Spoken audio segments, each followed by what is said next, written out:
Welcome to the DJUSD Return to Campus Training for Volunteers. I'm Amy Stacy, one of the district's school nurses and your host for this training. Thank you for committing your time to support our students. Volunteers play an important and valuable role in the Davis Joint Unified School District. Students, teachers, staff, families, and the community benefit from the work of individuals like you who freely share their time and talents. During this orientation, we will cover important health and safety practices implemented to reduce the spread of COVID-19 on campuses and in the community. We will also discuss how and why social emotional learning is a top priority for the district. Finally, we will talk about ways volunteers help protect students. So let's get started.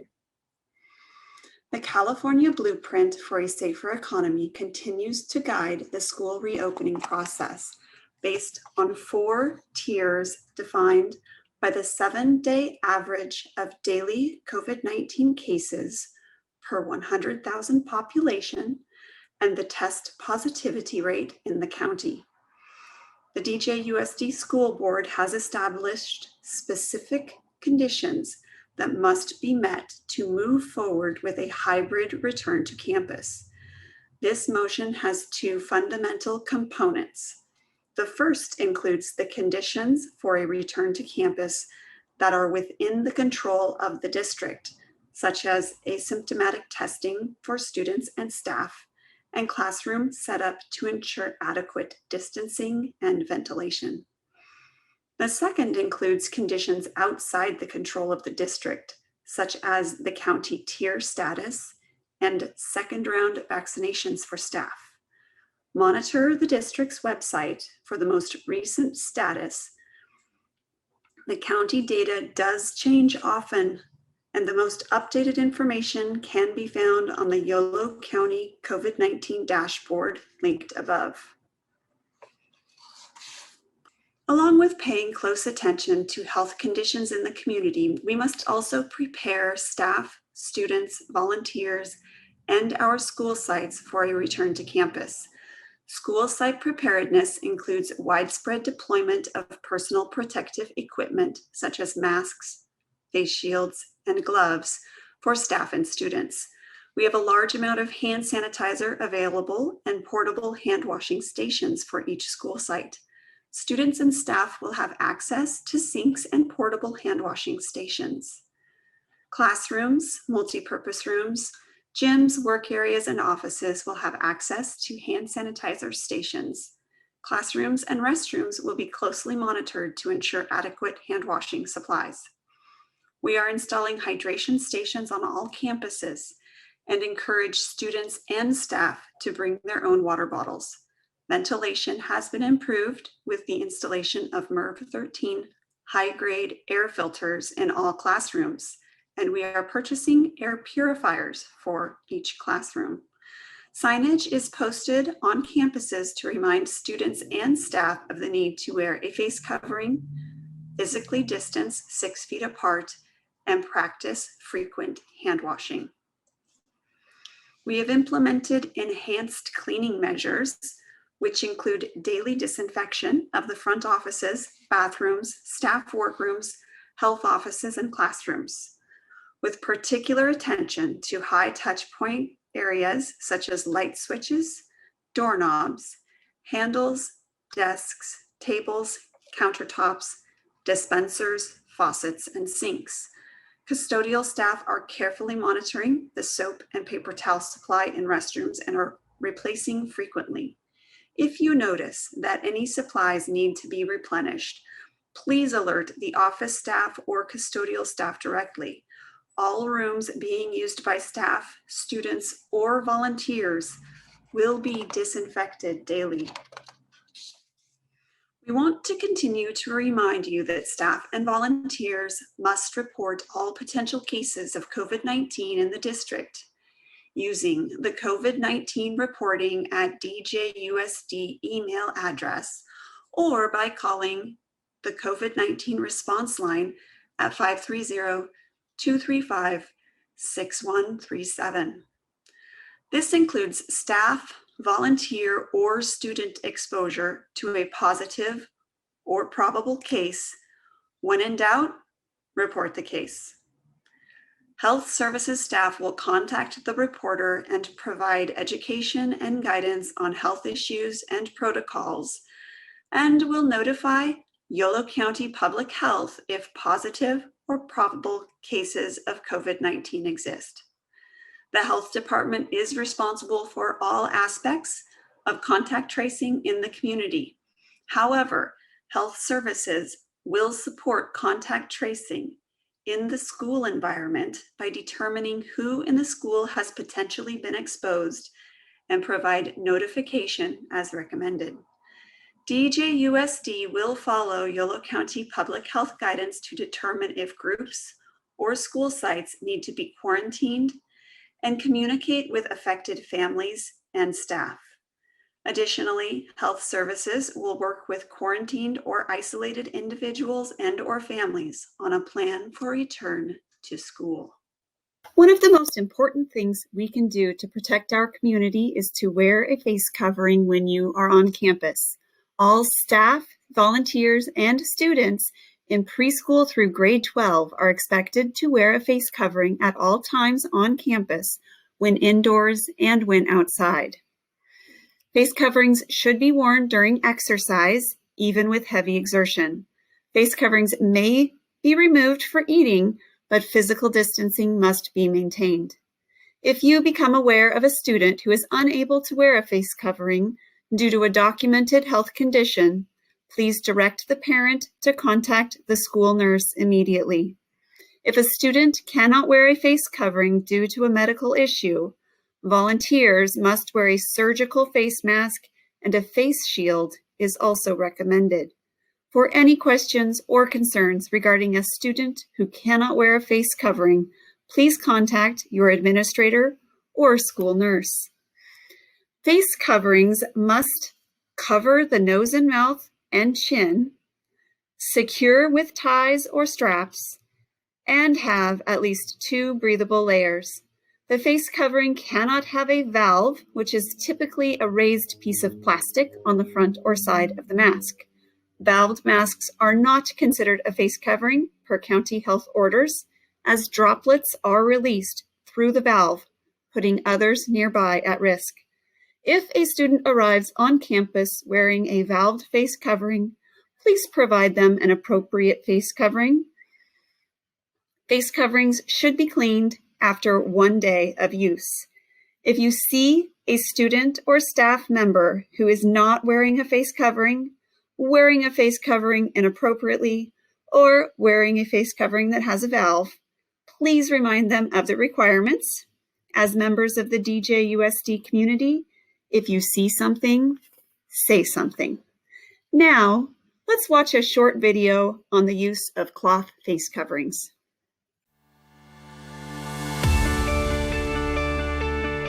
It's important to wear cloth face coverings when you're out in public and around people who don't live in your household. Face coverings act as a barrier to help slow or reduce the spread of COVID-19. Check with your school for information on face covering policies. Wash your hands before putting on your face covering. Put it over your nose and mouth and secure it under your chin. Fit it snugly against the sides of your face, but make sure you can breathe easily.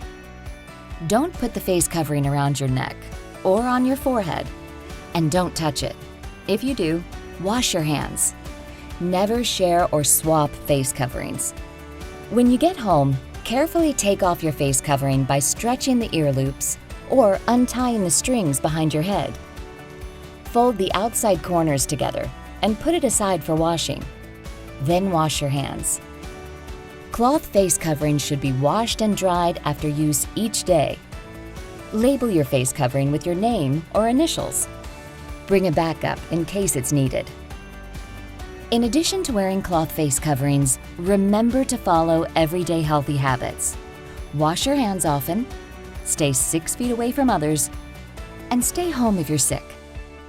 If you have any questions about wearing a face covering at school, contact your school nurse a trusted resource for students, parents, and staff.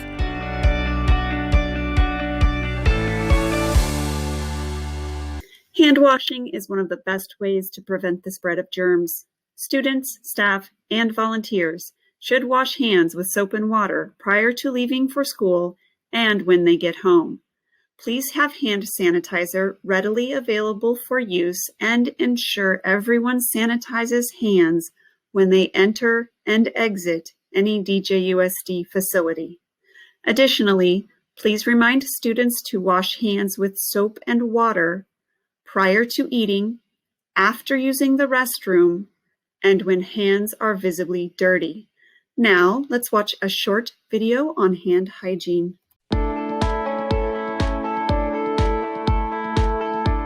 Washing your hands is easy, and it's one of the most effective ways to prevent the spread of germs. Wet your hands with clean running water. It can be warm or cold, and apply soap. Lather your hands by rubbing them together with the soap. Wash the fronts and backs, wrists, between your fingers, and under your nails. Scrub your hands for at least 20 seconds. You can sing the ABC song once, or the Happy Birthday song twice. Rinse your hands well under running water and then dry them with a clean towel, or air dry them. Turn off the faucet with a towel. If soap and water aren't available, use an alcohol-based hand sanitizer that contains at least 60% alcohol. Apply the sanitizer and rub your hands together until they're dry. This should take about 20 seconds. Wash your hands before you eat or touch your face. And after you use the restroom, go outside, blow your nose, cough or sneeze, or touch your face covering. Remember to follow everyday healthy habits. Wear a cloth face covering, stay 6 feet away from others, and stay home if you're sick. If you have any questions, contact your school nurse, working on the front lines of the COVID-19 pandemic in schools.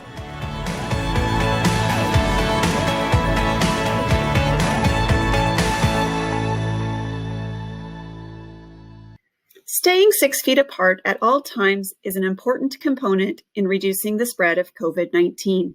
Please monitor your proximity to others at all times. If you must get closer than 6 feet to provide a student support, protect yourself and your student by limiting the time and ideally wearing a face shield along with your mask. Everyone should bring a reusable water bottle daily and fill it at designated hydration stations, as water fountains will be inaccessible. Students should be provided with their own supplies to limit sharing, and they should not share any personal items. This includes pens, pencils, paper, and manipulatives used in the classroom. Items that must be shared should be cleaned between students. Now, let's watch a video made by school nurse Laura Burke on physical distancing while at school. Hi, I'm Nurse Laura. We're going to talk about physical distancing while you're at school. But first, I want to talk to you about sneezing. A sneeze is a powerful force of nature. One sneeze can produce up to 100,000 droplets and travel at 100 miles per hour for up to 6 feet. And while that is impressive, the cough isn't far behind. A single cough can expel almost 3,000 droplets and travel at 50 miles per hour. In fact, it's the favorite mode of transportation for most viruses, including COVID-19. 6 feet is about the distance that a respiratory droplet travels as a result of a cough or sneeze. That's the reason we practice physical distancing, or staying at least 6 feet apart from others at school. It helps to slow the spread of the disease. So how do we do that? Well, nature has provided us with an easy measuring tool, our arms. The average adult arm is approximately 3 feet long. If you and the person next to you hold your arms out straight and you can't touch, then you're likely about 6 feet apart. If you can touch, it's time to back up and give yourself some room. Of course, separation goes against our nature. It's normal to want to hug your friends or stand close to look at something on someone's phone. But right now, we've all got to do our best and practice physical distancing. So what does physical distancing look like while you're at school? You might notice that desks are spaced farther apart, and there may also be designated spaces for you to eat lunch, as well as directional signs to show you where to walk or where to stand when waiting in line. Group gatherings will be discouraged during the school day, which means no assemblies, and we may not be using lockers for a while. But don't worry, there will be a lot of the same things you're used to. You'll still get to learn and see your friends. While school may be a little different, we're all in this together. Thanks for practicing physical distancing so that we can all be safe. Everyone is expected to screen themselves for illness prior to arriving on campus each day. Please use the daily illness screening checklist found on the district's website for guidance. It is important for everyone to stay home if they experience any new symptoms of illness. If sick, volunteers should alert their supervisor of their absence, call or email the district's COVID-19 reporting line, and contact their healthcare provider for guidance. If COVID-19 is ruled out, volunteers may return to campus 72 hours after the fever is resolved without the use of fever-reducing medication and other symptoms are improving. And now we have a DJUSD video to share on how to screen yourself for illness. Hi, I'm Nurse Amy. Let's talk about how to screen yourself for illness before coming to school each day. As you probably already know, COVID-19 causes symptoms like fever, chills, cough, body aches, shortness of breath, sore throat, sudden loss of taste or smell, diarrhea, nausea or vomiting, fatigue, headache, nasal congestion, runny nose, or poor appetite. It's important to self-screen for symptoms every day before leaving home. This checklist provided by the district covers risk factors and has instructions on what to do if you have been exposed or if you might be sick. If you have had close contact with anyone diagnosed with COVID-19 within the last 14 days, check yes, that's a risk factor. Check in with yourself. Have you had any of these symptoms in the last 72 hours? If so, check yes. And finally, take your temperature. A fever is usually a temperature of 100 degrees or greater. It's a sign the body is fighting off an illness. But sick people may not always have a high temperature. If you look pale, flushed, or sweaty, or if you feel tired or weak, these can be signs of illness.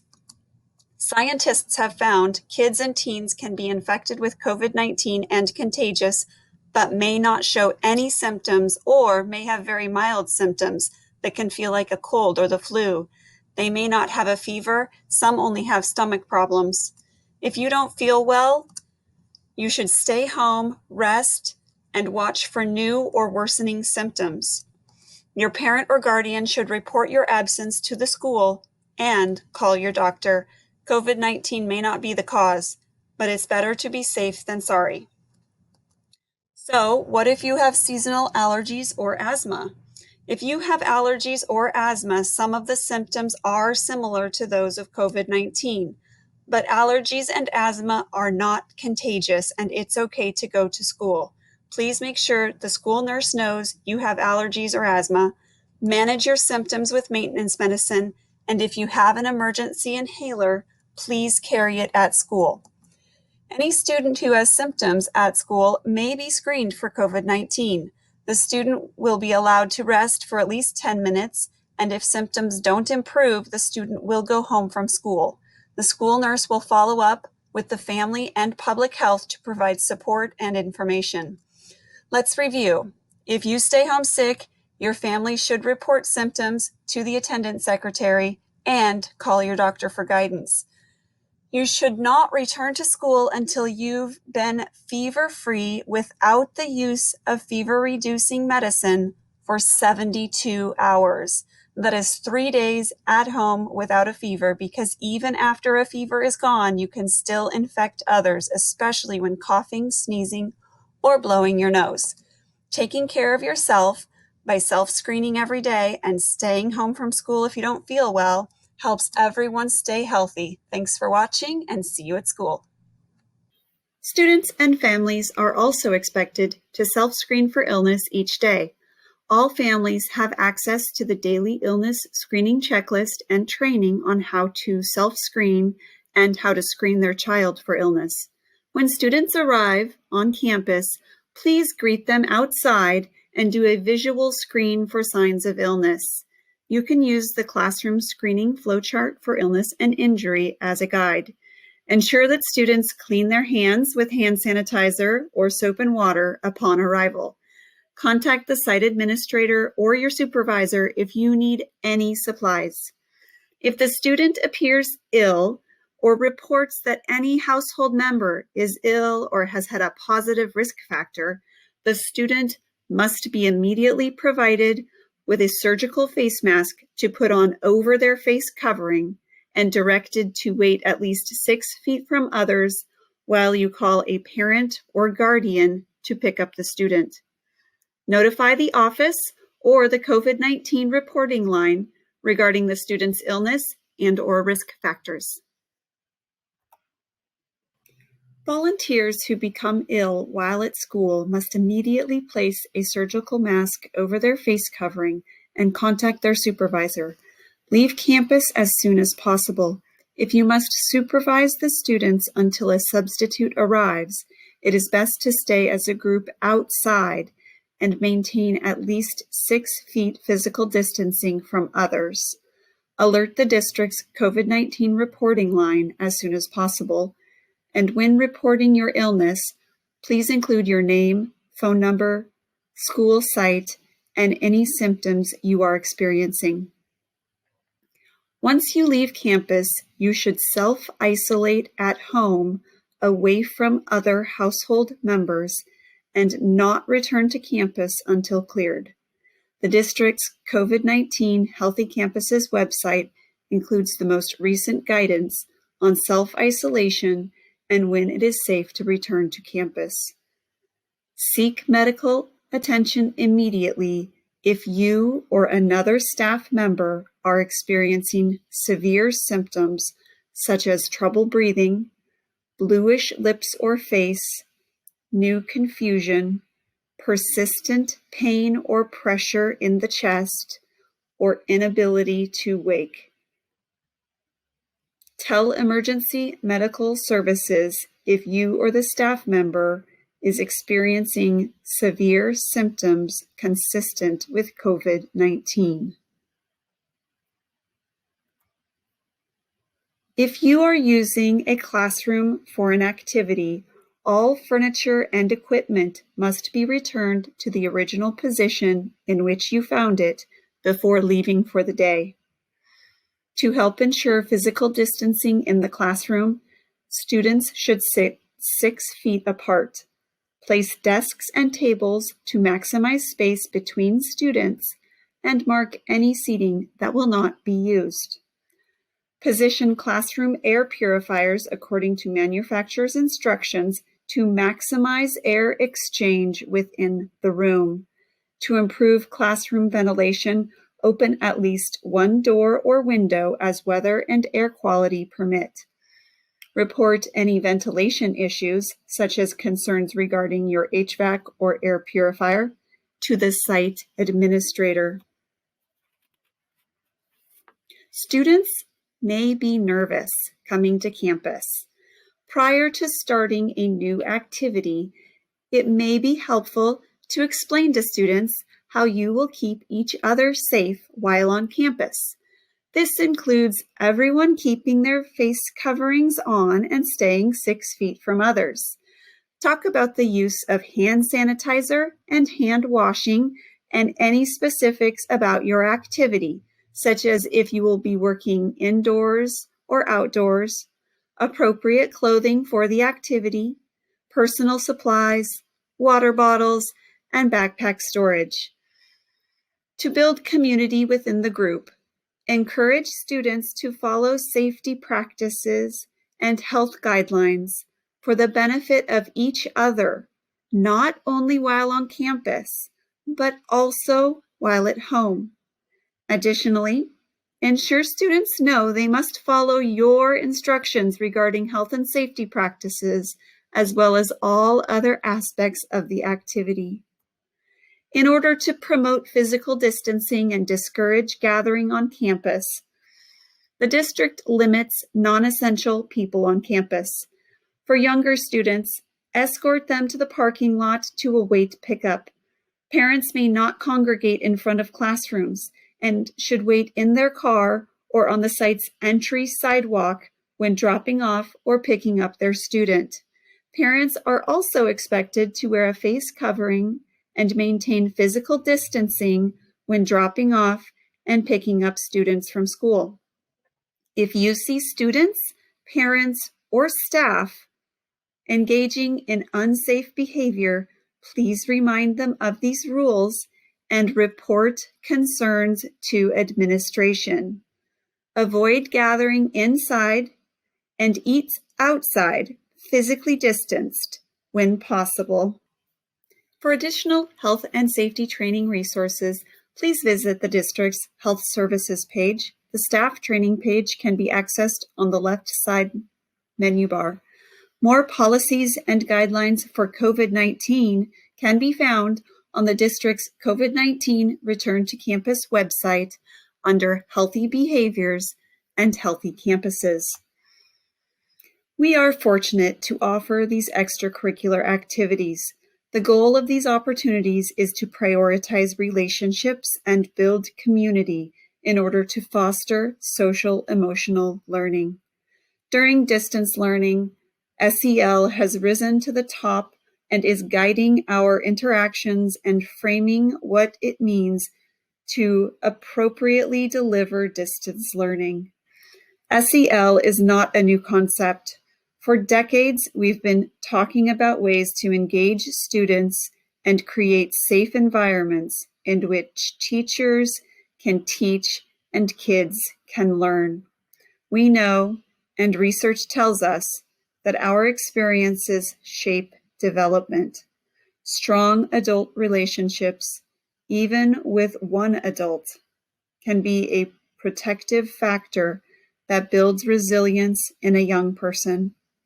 The key part of SEL is to prioritize relationships above all else in order to create space for learning to occur.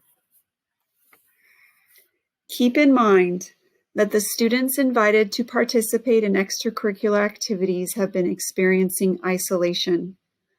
We know they are craving social interaction and may need patience and grace as they reconnect with peers. Ideally, every adult who interacts with students does so with a trauma-informed lens and seeks to understand the whole student, including all of the experiences they may be bringing to school with them. We know that a brain in fight or flight cannot learn. This trauma response looks different in each person. For some kids, they clearly appear dysregulated, and we know they're not okay.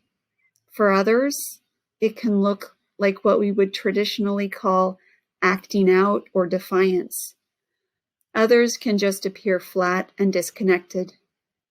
Simply put, to be trauma-informed or healing-centered means to view every behavior with the question, what happened?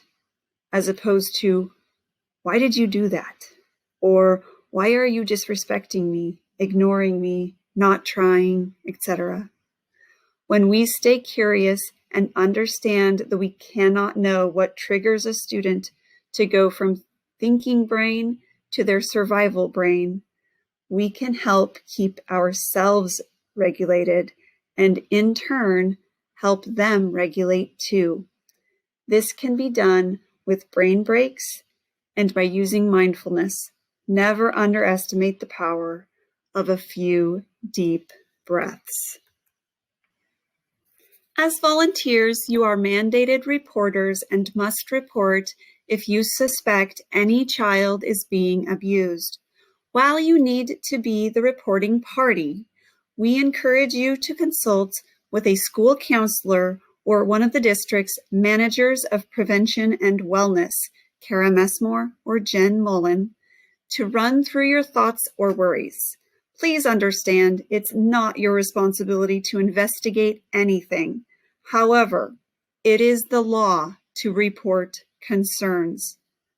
Learning of suspected abuse can have a tremendous impact on the mandated reporter. While maintaining confidentiality of the situation, be sure to reach out to a trusted colleague to process the impact. Again, Kara Massmore and Jen Mullen can also provide that support. If you suspect a child is in immediate danger, for example, you do not feel comfortable releasing them to go home after the current activity, you should call Davis PD directly instead of child welfare. Otherwise, as soon as you suspect abuse, you should call the Child Welfare Services intake line. The person there will ask questions and provide guidance on how to properly file the required form. School sites have access to the Suspected Child Abuse Report form, and a simple Google search of California Suspected Child Abuse form will take you to the form. Again, when in doubt, report. As a school volunteer, know that you are a role model to students and part of a team. What you hear and observe about students and staff while volunteering in a school is confidential. If you need assistance with any technology issues, please contact tech support at djusd.net. If you are working with a student who experiences behavioral challenges, please gently redirect the student. All discipline concerns should be referred to staff.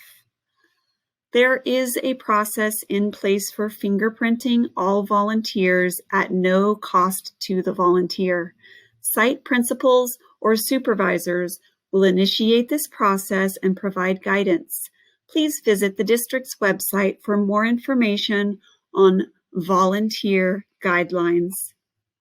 Please remember, if you have any questions or concerns about the content covered in this training, including health and safety practices to reduce the spread of COVID-19, social emotional learning, or mandated reporting, please do not hesitate to reach out to your site administrator, your supervisor, or our district's prevention and wellness managers.